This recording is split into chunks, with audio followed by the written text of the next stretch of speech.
The morning sun filtered through the windows of Riverside Elementary School, casting long shadows across the hallway floors. It was the kind of quiet Tuesday that promised nothing unusual, the kind of day where teachers sipped lukewarm coffee and prepared for spelling tests and multiplication drills. But for Ms. Sarah Hartley, a veteran third-grade teacher with 15 years of experience reading children's faces, this Tuesday morning would shatter every assumption she'd ever made about safety within school walls. Sarah stood by her classroom door as always, greeting each student with a smile and a gentle observation.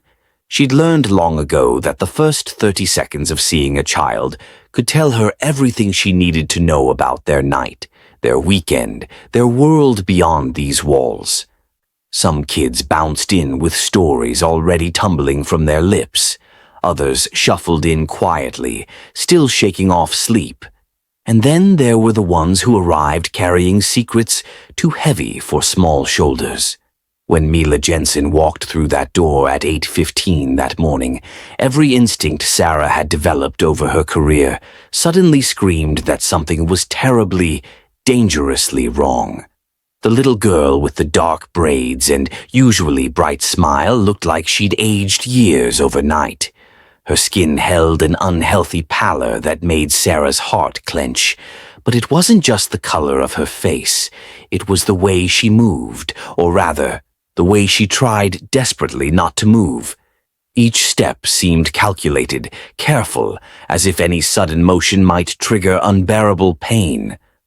Her small hands clutched the straps of her backpack with white-knuckled intensity, and her eyes, those usually curious brown eyes that lit up during story time, now darted around the room like a trapped animal searching for predators. "Good morning, Mila," Sarah said softly, keeping her voice gentle and warm. She crouched down slightly to meet the child's eye level, a technique she'd always used to make her students feel safe. "How are you feeling today, sweetheart?" Mila's response was barely a whisper. "I'm okay, Miss Hartley." But her voice trembled, and she wouldn't meet Sarah's gaze. Instead, her eyes fixed on the floor tiles, tracing the patterns as if they held the secrets of the universe. Sarah watched as Mila made her way to her desk, and what she observed made her stomach twist with concern.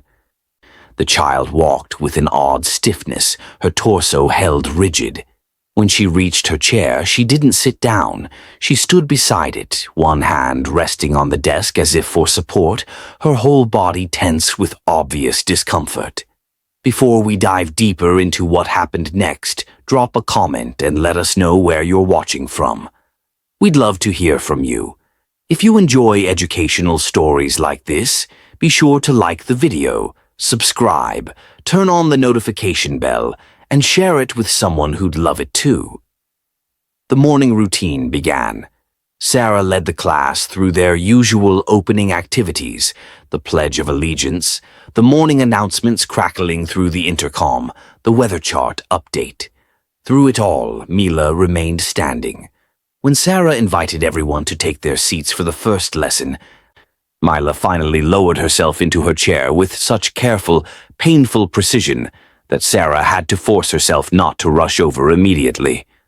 "All right, everyone," Sarah announced, trying to keep her voice steady despite her growing alarm. "Let's start with some morning stretches to wake up our brains. Stand up beside your desks, please." 23 children stood and began following Sarah's lead, reaching their arms toward the ceiling, bending side to side, rolling their shoulders. 22 of them, anyway. Mila stood, but her arms remained firmly at her sides. When Sarah demonstrated reaching up high, Mila's hands barely lifted to waist level before she stopped, her face contorting with what looked like suppressed pain. "Mila, honey, are you feeling all right?" Sarah asked, moving closer to the child's desk. "Did you hurt yourself over the weekend?" "I'm fine," Mila said quickly, too quickly. Her hands moved to her sides, tugging at her uniform shirt, as if trying to pull it away from her body. It was a gesture Sarah had seen her make 3 times already in the past 15 minutes, a repetitive nervous movement that suggested something was bothering her underneath the fabric. As the morning progressed, Sarah's concern transformed into certainty that something was seriously wrong.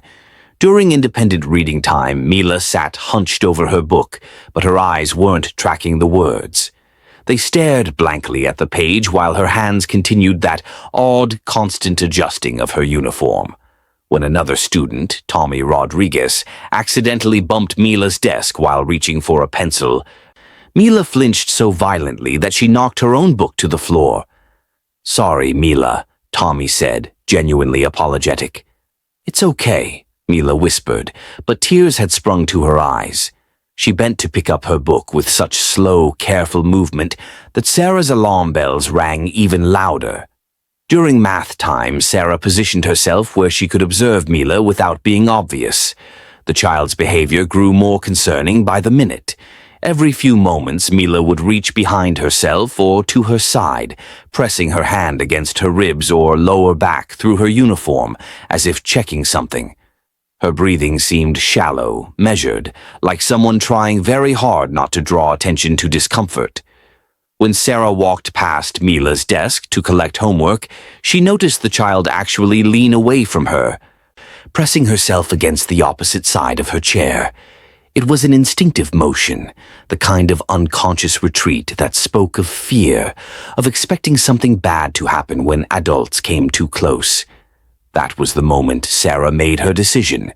Years of training, years of mandatory reporting seminars, years of learning to trust her gut when a child was in danger. All of it coalesced into crystalline clarity. Something was very wrong with Mila Jensen, and Sarah couldn't wait until lunch or dismissal or the next day to find out what it was.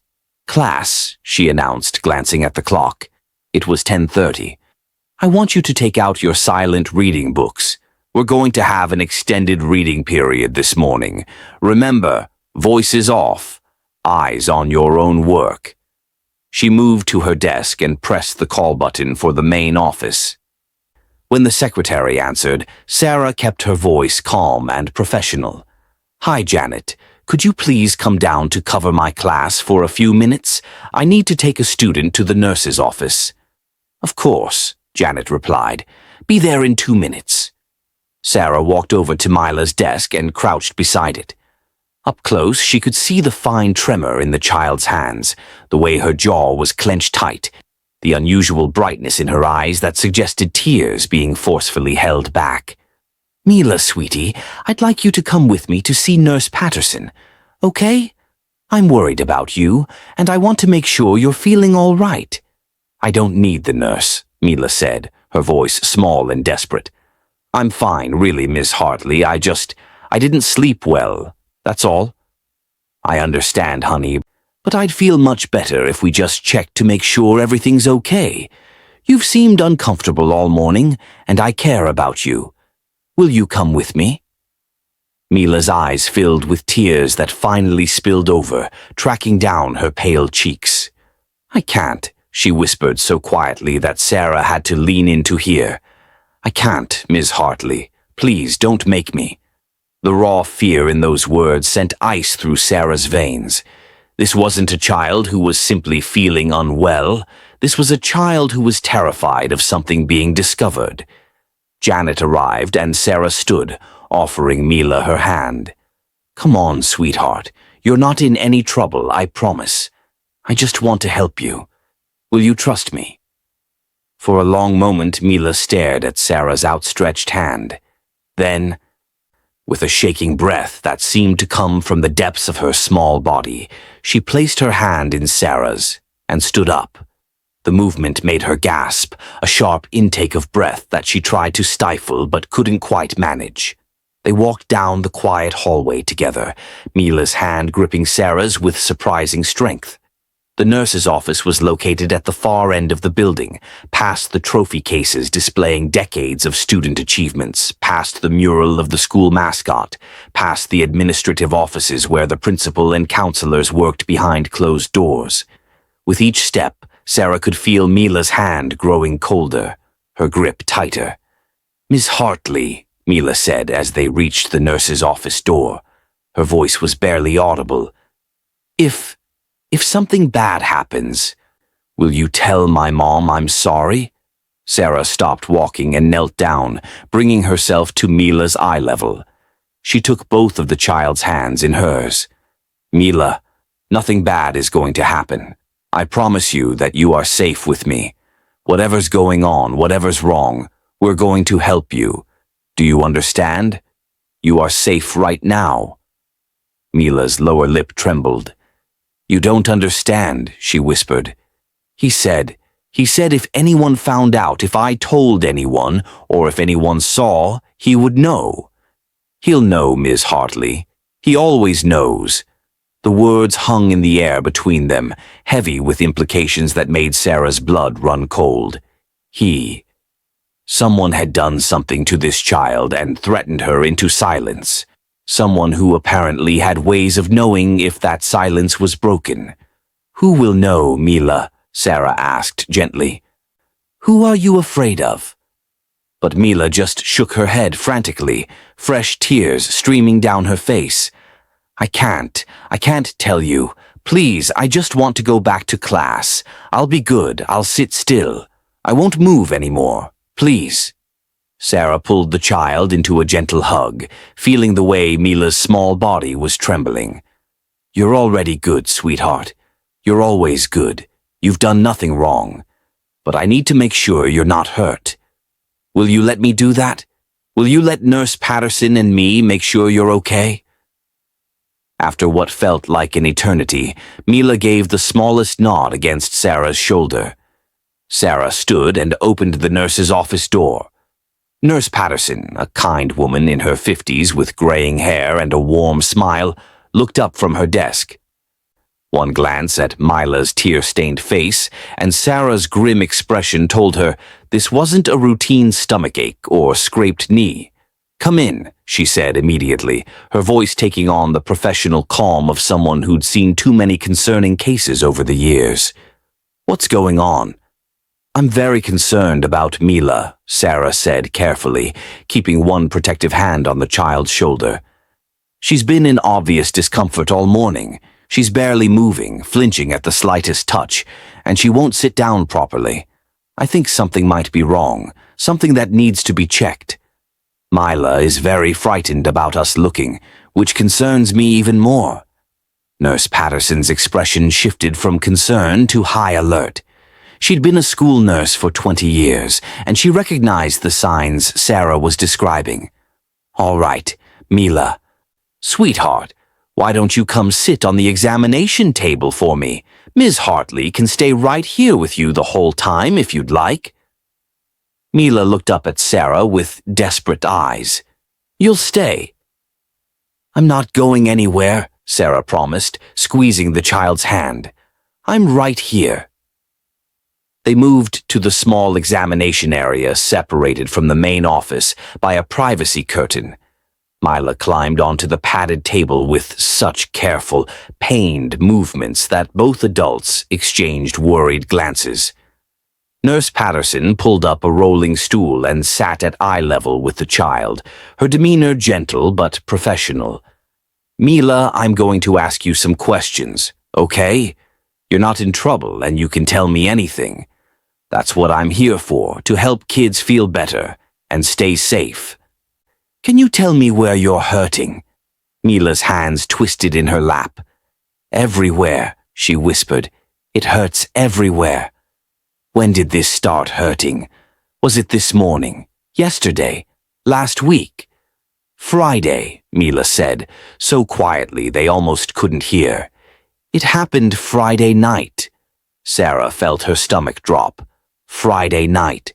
That was 4 days ago.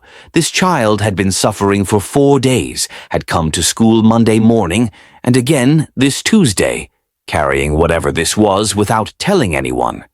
What happened Friday night, honey? Nurse Patterson asked gently. But Mila just shook her head, tears flowing freely now. I can't tell you. I can't. He said terrible things would happen if anyone knew. He said he'd know right away.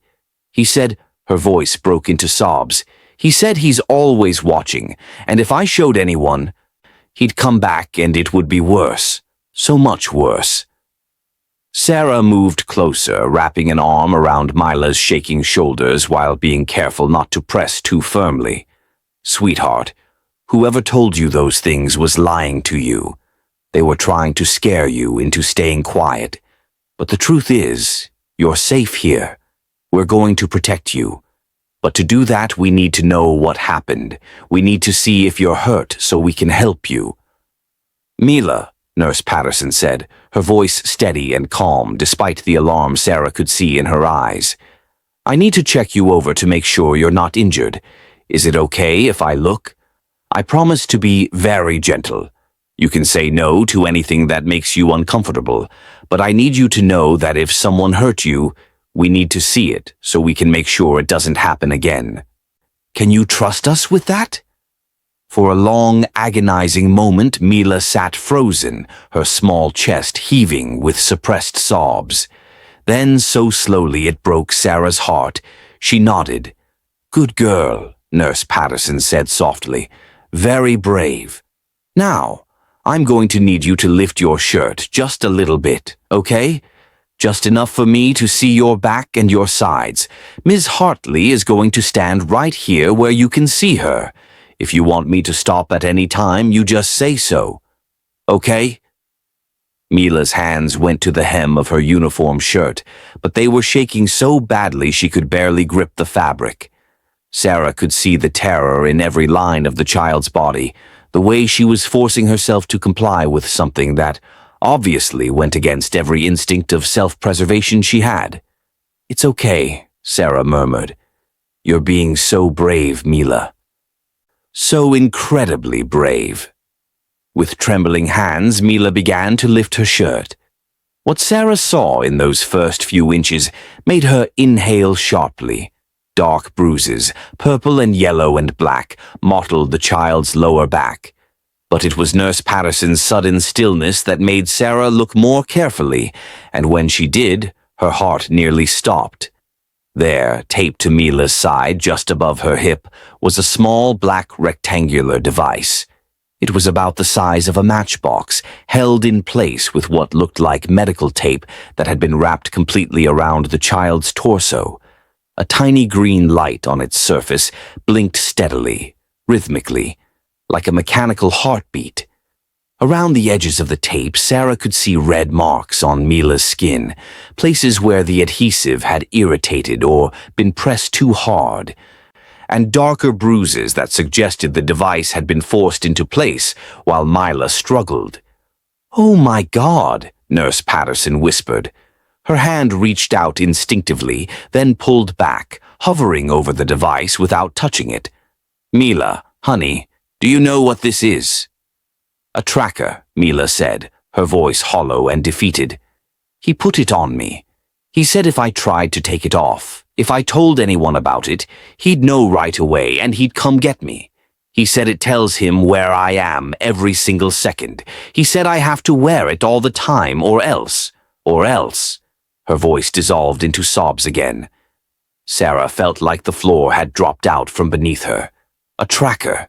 Someone had attached a tracking device to an 8-year-old child and threatened her into keeping it secret. The implications crashed over her in waves, each one more horrifying than the last.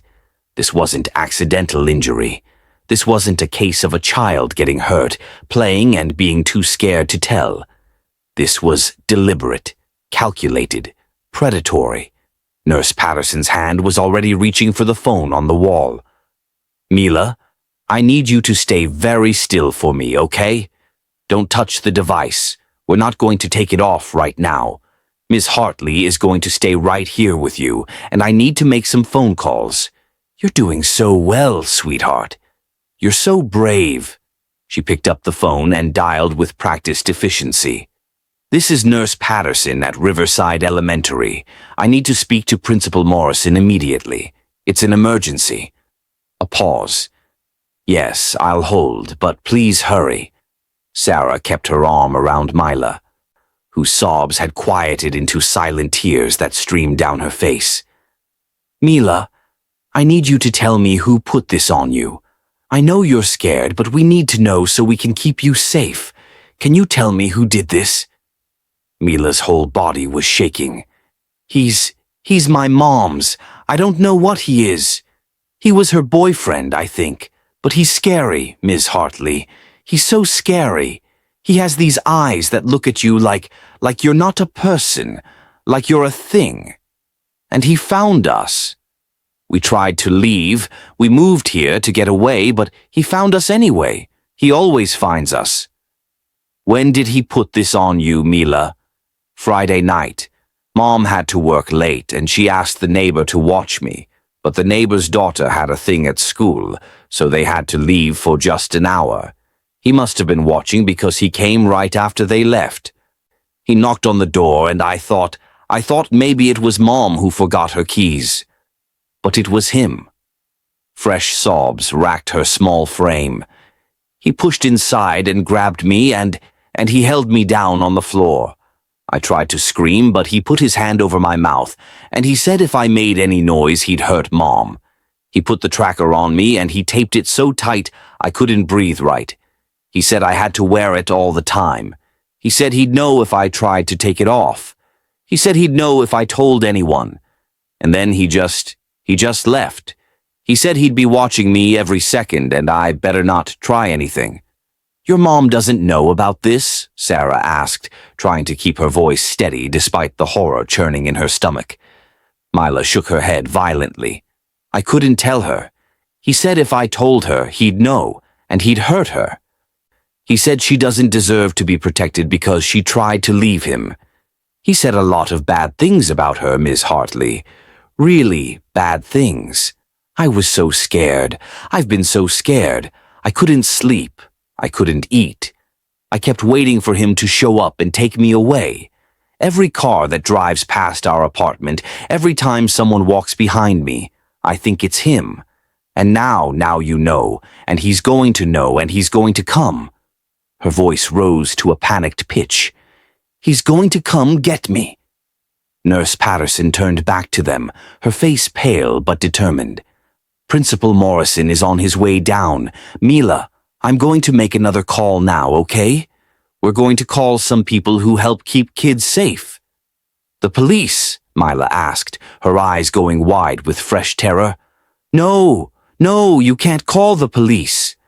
He said if the police got involved, he'd disappear and then come back later when no one expected it. He said he has friends everywhere, even in the police. You can't call them. Sarah tightened her hold, pulling Mila close. Sweetheart, listen to me. That man lied to you about everything. He doesn't have friends in the police. He wanted you to think that so you'd be too scared to tell anyone. But the truth is, the police are the only ones who can really protect you and your mom from him. They can find him and make sure he can't hurt either of you ever again. The door burst open and Principal Morrison rushed in, a tall man in his 50s with graying hair and sharp eyes that took in the scene immediately. What's going on? Nurse Patterson spoke quickly, her professional demeanor firmly in place despite the shock Sarah could see beneath it. We have a third grader who's been fitted with what appears to be a GPS tracking device by someone who threatened her into keeping it secret. The device is currently active, there are visible bruises suggesting force was used to apply it, and the child reports that the individual who did this is someone who's been stalking her and her mother. She's terrified and says the perpetrator threatened to harm her mother if she revealed the device to anyone. Principal Morrison's face went through several expressions in rapid succession: shock, horror, anger, before settling into grim determination. Call 911, now, and don't let anyone touch that device. If it's actively transmitting, whoever put it there might know if it's been tampered with. He moved closer to Mila, crouching down to her level. Mila, my name is Mr. Morrison. I'm the principal here, and I want you to know that you are safe in this building. We're going to make sure of it. But I need to ask you something very important. Is this person, this man who did this to you, is he nearby? Do you know where he might be? Mila's eyes were huge in her pale face. I don't know. He said he's always watching. He could be anywhere. Mr. Morrison pulled out his phone. Janet, this is Morrison. I need you to initiate a soft lockdown immediately. Don't announce it over the PA. Just send the alert to all teachers' phones. All exterior doors locked, no one in or out without direct authorization from me. Tell them it's a potential threat situation. Do it now. He hung up and looked at Nurse Patterson. Make that call. Nurse Patterson dialed 911, and Sarah listened as she explained the situation to the dispatcher with remarkable calm. Yes, we have a child at Riverside Elementary School with what appears to be a tracking device that was forcibly attached to her body by an individual who has been stalking her and her mother. The device is active and transmitting. The child is safe inside the school, but we don't know the location of the perpetrator. We need immediate police response and child protective services. The child states she was assaulted and threatened in her home 4 days ago. The next 20 minutes felt like hours. Sarah stayed with Mila, holding her hand and speaking softly to her while the school transformed around them into a fortress. She could hear the subtle sounds of the lockdown, the click of doors locking throughout the building, the quick footsteps of teachers securing their classrooms, the quiet efficiency of a well-practiced emergency protocol swinging into action. Mila had stopped crying, but she'd gone somewhere else inside herself, staring at nothing with empty eyes. He knows now, she kept whispering. He knows people found it. He's coming. Even if he knows, which we don't know for sure, Sarah said, keeping her voice low and soothing. He can't get to you. Look around, sweetie. Mr. Morrison has locked down the whole school. There are adults everywhere who won't let anyone hurt you. And the police are on their way. They're going to make sure you and your mom are protected. Through the office window, Sarah could see 2 police cruisers pulling into the school parking lot, their lights off but moving with obvious urgency. Within seconds, 4 officers were at the main entrance, being buzzed in by Janet from the front office. Principal Morrison went to meet them, and through the doorway Sarah could hear the urgent murmur of conversation. One of the officers, a woman with sharp eyes and an air of competent authority, entered the nurse's office. Her nameplate read, Detective Lisa Chen. Behind her came a younger male officer and 2 paramedics carrying equipment bags. Detective Chen's gaze took in the scene, lingering on Mila's tear-stained face and the device still visible under her partially raised shirt. "Hi, Mila," Detective Chen said, her voice warm but professional. "My name is Detective Chen. These are Officers Rodriguez and Michaels, and these 2 are paramedics who are really good at taking care of kids. We're here to help you and your mom. I know you've been incredibly scared, but I need you to know that you did the right thing by letting your teacher and nurse see what was done to you. You are so brave." Mila just stared at her, no emotion registering on her face. The fear seemed to have burned through every other feeling, leaving her hollow. Detective Chen crouched down, bringing herself to the child's eye level. "Mila, I need to ask you some questions, and some of them might be hard to answer.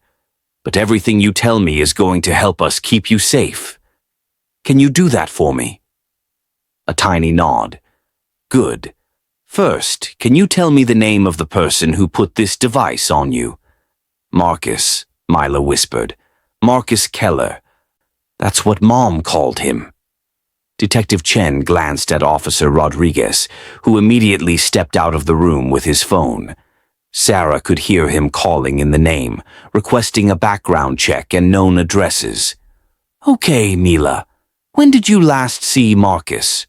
"Friday night, when he did this." "And you haven't seen him since then?" "Not in person."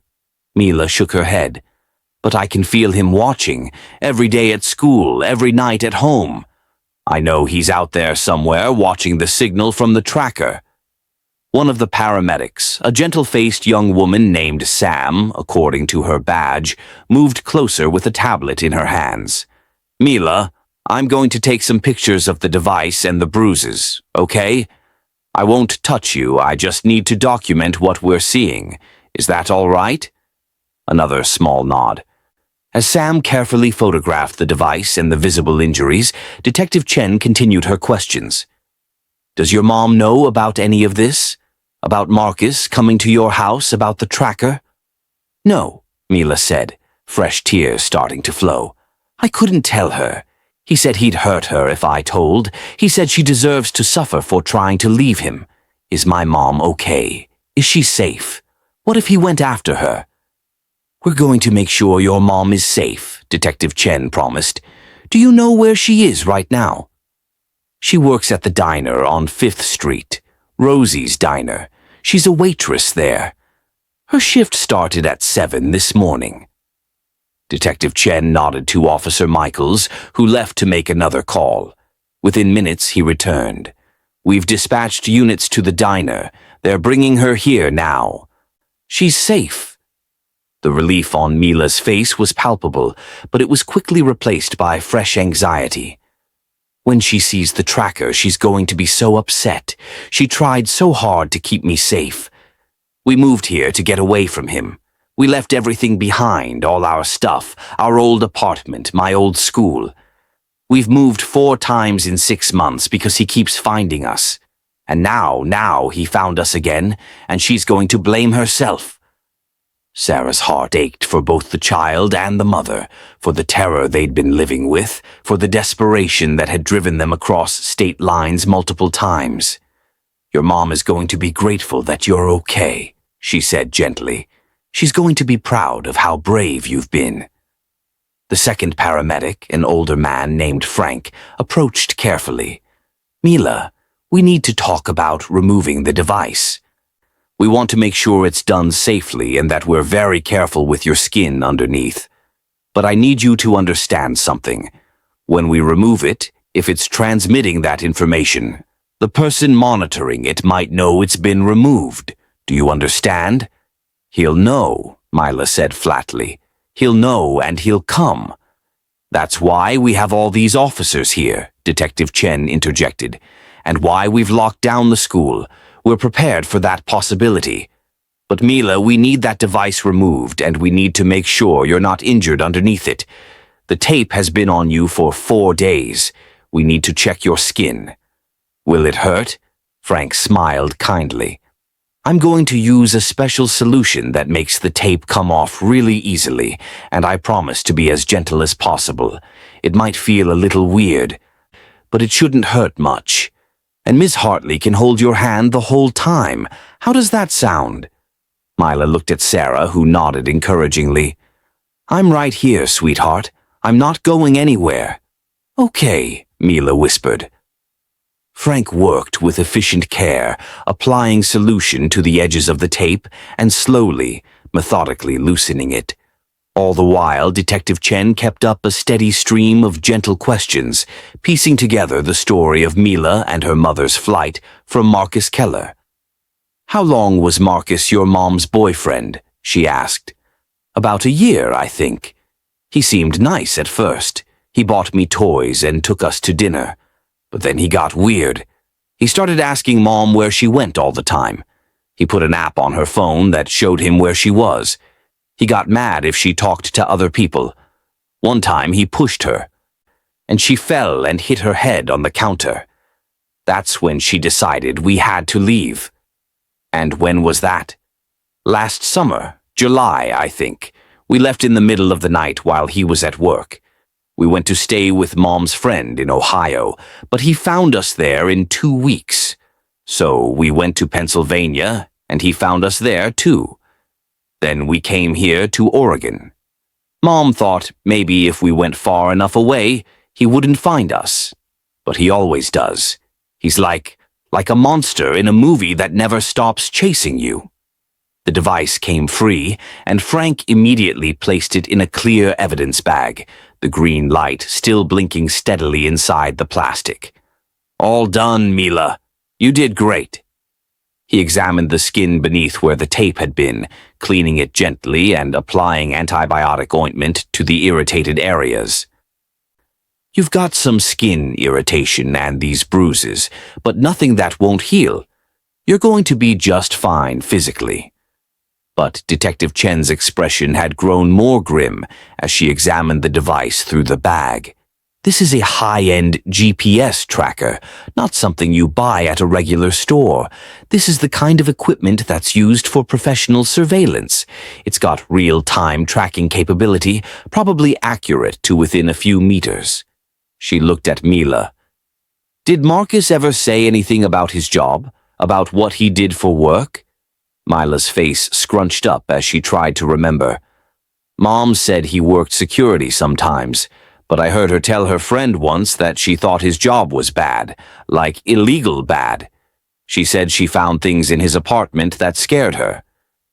Officer Rodriguez re-entered the room, his face tense. We got the background on Marcus Keller. Multiple arrests, no convictions, suspected involvement in identity theft, stalking, suspected ties to organized crime networks. And Detective, we've got a problem. What problem?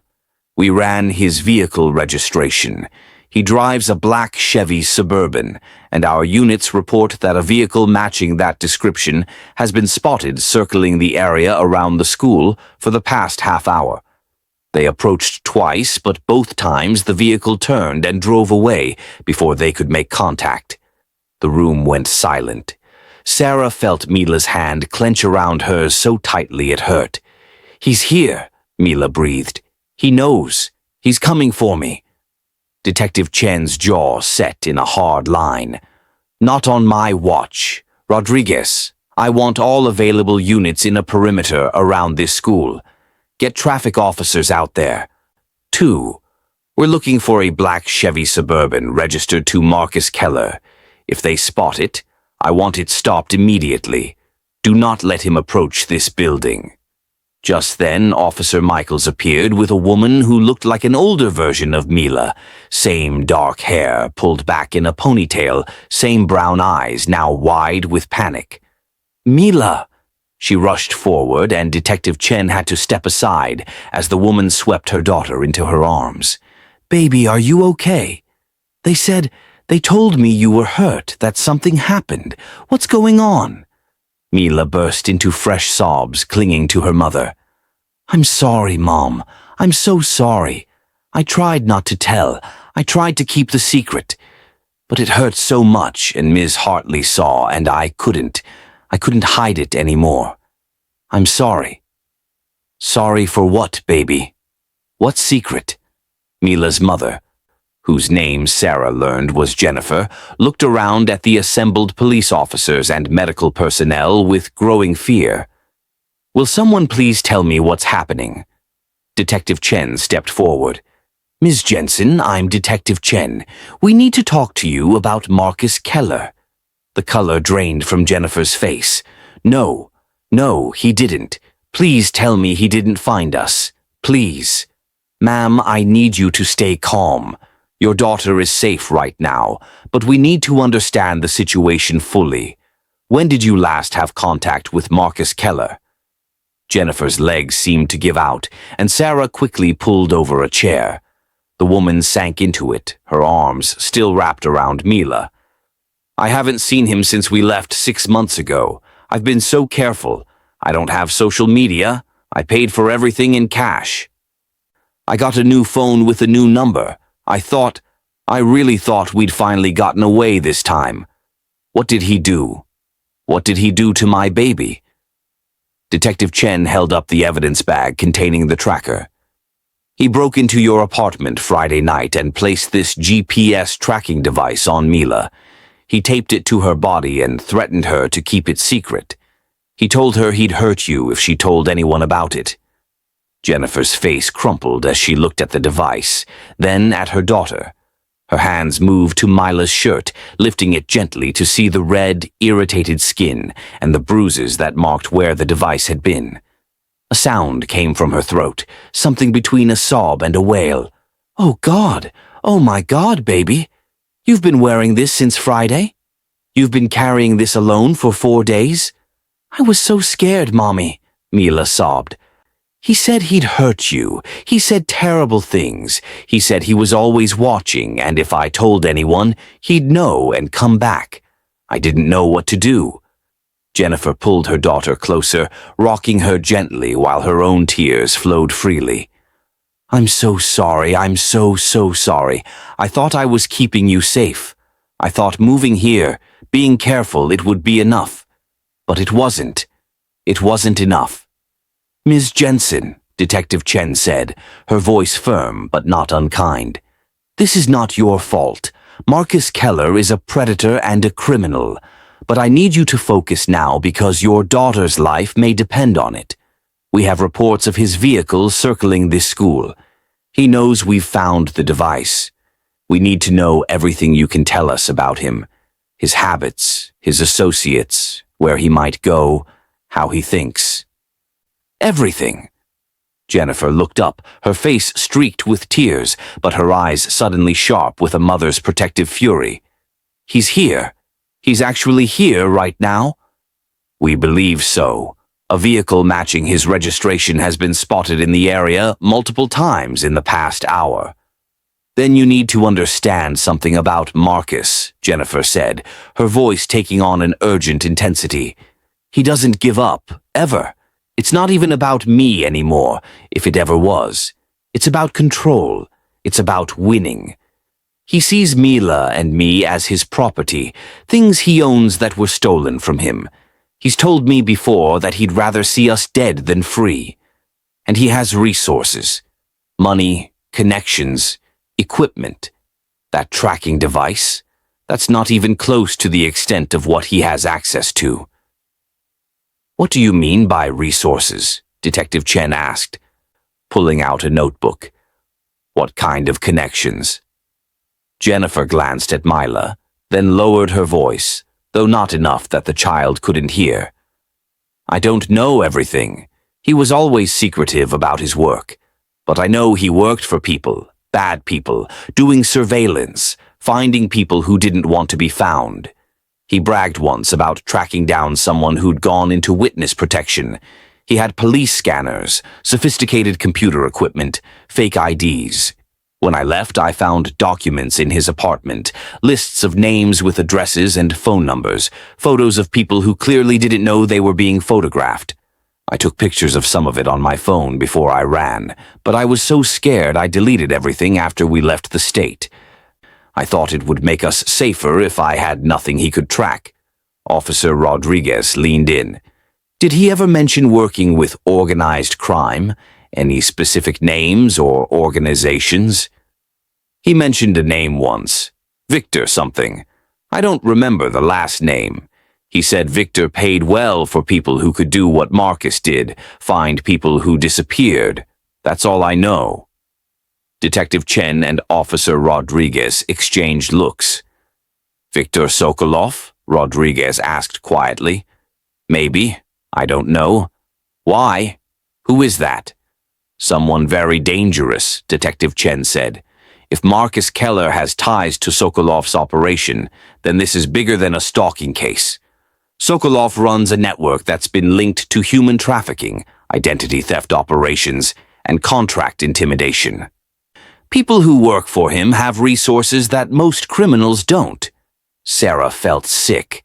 This little girl, this sweet 8-year-old who loved story time and always volunteered to help clean up the classroom, had been targeted by someone connected to organized crime. And she'd been carrying that terror alone for days. Officer Michaels burst back into the room. Detective, we've got eyes on the vehicle. Black Suburban, 3 blocks east of here, parked along the street. Male driver matching Keller's description. He's just sitting there, watching the school. Units are in position to intercept if he moves. Don't wait, Detective Chen said sharply. I want him stopped now. We have a credible threat against a minor. We have evidence he's stalking her, and we have him under surveillance. Move in. Through the window, Sarah could see more police vehicles arriving, their lights still off but their presence unmistakable. The school had become a command center, a fortress built around one frightened child and her mother. Jennifer's phone rang and she pulled it from her purse with shaking hands. The number was blocked. She looked at Detective Chen with terror in her eyes. It's him. It's always a blocked number when he calls. Answer it, Detective Chen instructed. Put it on speaker. Let's hear what he has to say. Jennifer pressed the answer button and speaker icon with trembling fingers. Hello? Jennifer. The voice that came through was smooth, almost pleasant, which somehow made it more menacing. I see you've involved the police. That was very foolish of you. Or was it our daughter who told? I told her what would happen if she opened her mouth. I told her I'd know. She's not your daughter, Marcus, Jennifer said, her voice shaking but defiant. You have no claim to her. You never did. That's where you're wrong. I spent time with her. I took care of both of you. You belong to me. You still do. And running away, getting the police involved, that just makes things more complicated. But not impossible. I always find you, Jennifer. You know I do. Detective Chen leaned toward the phone. Mr. Keller, this is Detective Lisa Chen with the Portland Police Department. You are currently under surveillance for stalking, assault of a minor, unlawful surveillance, and terroristic threats. I'm advising you that units are moving to intercept your vehicle right now. I suggest you remain in your vehicle with your hands visible. There was a pause, then a low chuckle. Detective Chen, how official you sound. But here's the thing, Detective. I know exactly where all your units are positioned. I've been watching them arrive for the past 20 minutes. Did you really think I wouldn't notice? And I know you don't have grounds to arrest me. I've been parked legally on a public street. I haven't approached the school. I haven't threatened anyone. That device you found on Mila. I'll say Jennifer put it there herself and is trying to frame me. My word against hers. And we both know how those cases usually go. We have a child's testimony, Detective Chen said coldly. We have physical evidence. We have your vehicle circling a school where you have no legitimate business. And we have your phone call right now, which is being recorded, threatening a woman who has multiple restraining order attempts against you on file. Restraining orders that were denied, Marcus countered smoothly. Because there was never enough evidence. There still isn't. But I didn't call to argue with the police. I called to talk to Jennifer. To remind her that this isn't over. It's never over. Today you have police protection. Tomorrow, next week, next month, they'll go away. They always do. Resources are limited. Attention spans are short. And I have all the time in the world. So enjoy your temporary safety, Jennifer. But know that I'm patient. I'm very, very patient. You're going to prison, Jennifer said, her voice breaking. You violated my daughter. You terrorized her. You're not going to get away with this. We'll see. Oh, and Jennifer? Tell Mila I'm sorry things had to be this way. I never wanted to hurt her.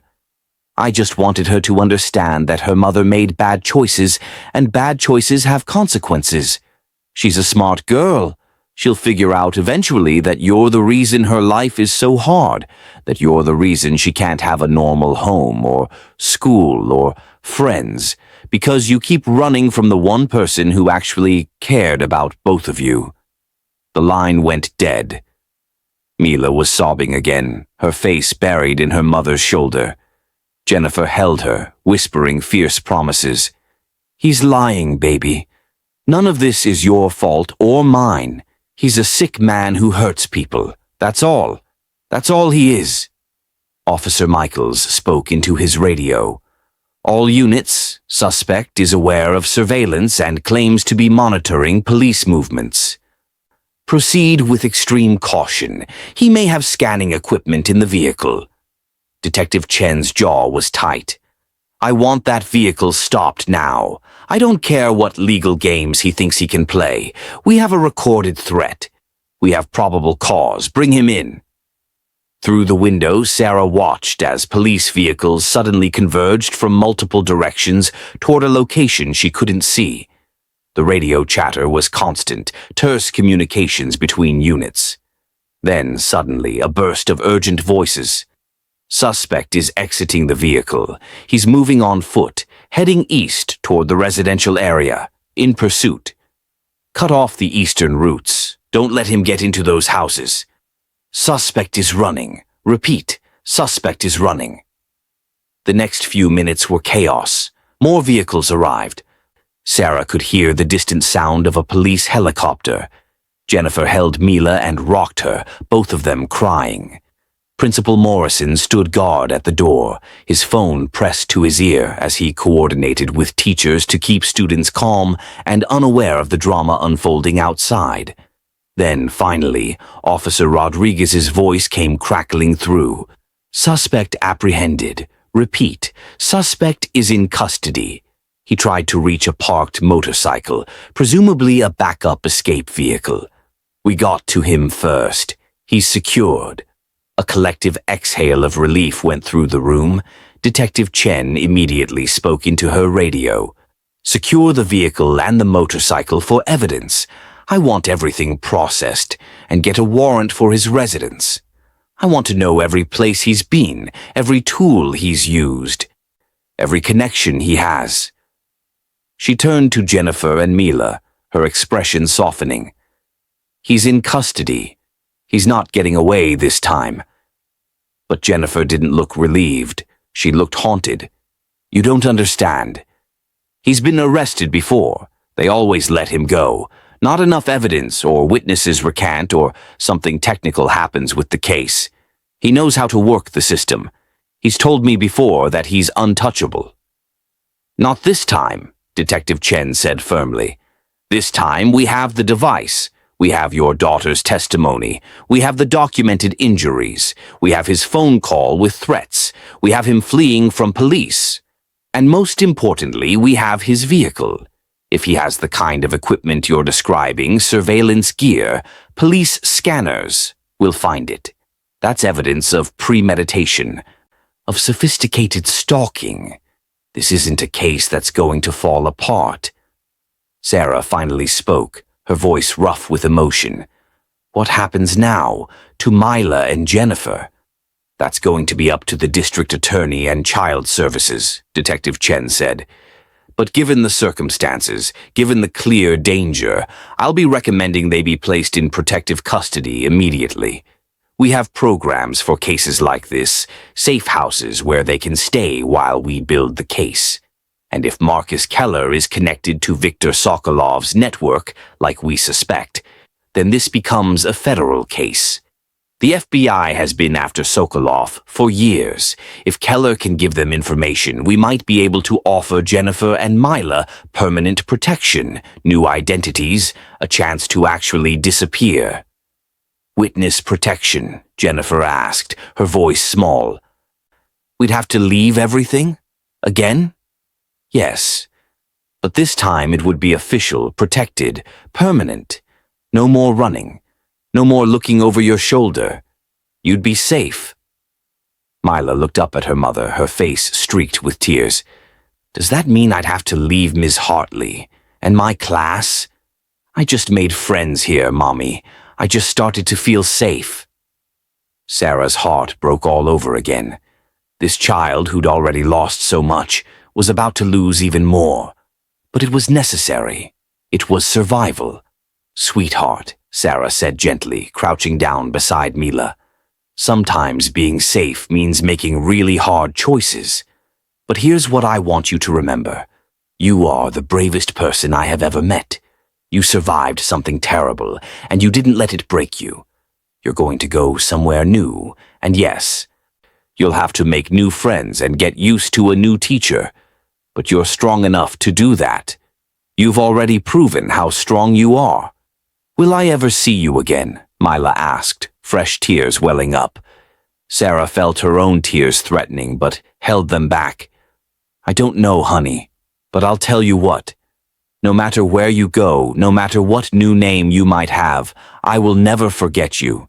You will always be special to me. Always.